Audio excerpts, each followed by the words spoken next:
Next வந்து pop operation, அதாவது delete operation. இந்த ஸ்டாக்கில் வந்து 0, 1, 2 இந்த 3 இடத்துல வேல்யூ இருக்குது. இந்த வேல்யூவில் இந்த 32 வந்து நம்ம ஃபஸ்ட்டு வந்து டெலிட் பண்ண போகிறோம். இப்போ பாப் ஆஃப் அப்படிங்கிற ஃபங்க்ஷன் கொடுக்குறோம். Is stack empty, first stack எம்டியாக ஃபுல்லாக இருக்கான்னு நம்ம பார்த்தா தான், ஃபுல்லாக அதில் வேல்யூ இருந்தால் மட்டும்தான் நம்மளால் அதில் வேல்யூவை டெலிட் பண்ண முடியும். ஸோ அதனால் ஸ்டாக் எம்டியா இல்லையா அப்படின்னு பார்க்க போகிறோம். எம்டி இல்லை அப்படின்னா அண்டர் ஃப்ளோ அப்படிங்கிற ஒரு கமெண்ட்டை வந்து நமக்கு பாஸ் பண்ணும்.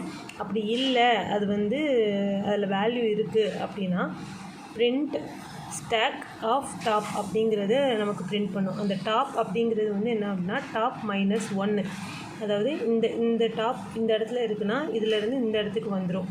இந்த 32 அப்படிங்கிற இந்த வேல்யூ வந்து நமக்கு டெலிட் ஆயிடுச்சு அப்படின்னு அர்த்தம்.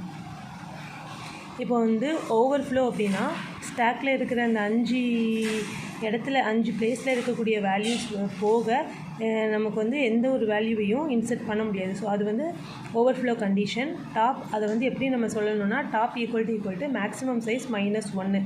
மேக்ஸிமம் சைஸே 5 தான். 5 - 1 வந்து 4 வரைக்கும் தான் நம்மளால் ஸ்டோர் பண்ண முடியும். இப்போ அண்டர் ஃப்ளோ அப்படின்னா அதில் வேல்யூவே இல்லைன்னு அர்த்தம். ஸ்டாக் வந்து எம்டியாக இருக்குன்னு அர்த்தம். இப்போ டாப் ஈக்குவல் டு -1 பாயிண்ட் பண்ணிச்சு அப்படின்னா அந்த கண்டிஷனை அண்டர் ஃப்ளோக்கு சொல்லலாம். We can't searching in stack, we can searching in array. ஸ்டாக்கில் நம்மளால் சர்ச் பண்ண முடியாது, ஆனால் அரேயில் நம்மளால் சர்ச் பண்ண முடியும்.